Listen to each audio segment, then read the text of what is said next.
Ito ang ating talong. Ayan, no? Dami ng bunga ng ating mga talong. Ito, malaki siya. O, tignan nyo. O, diba?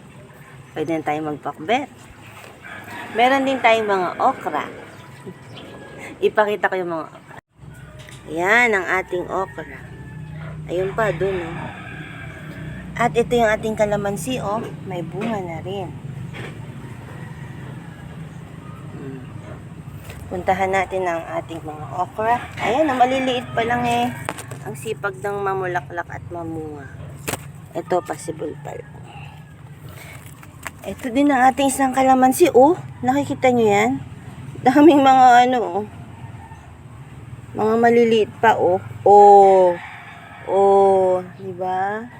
Ang sipag naman itong isang to. Ayan, oh. Yan ang aking mga tanim. Ayan, matataas na talong ito eh.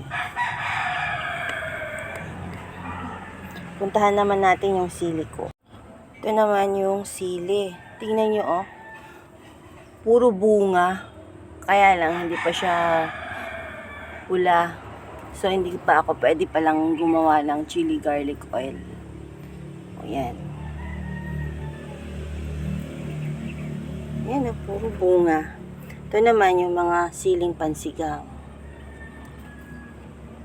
Minsan, dito na rin ako kumukuha ng mga dahon ng sili, pang tinola. Yan. So, dito lang yan sa aming likod bahay. Ayan. Pag may tinanim, may aanihin, may iluluto. Yun lang.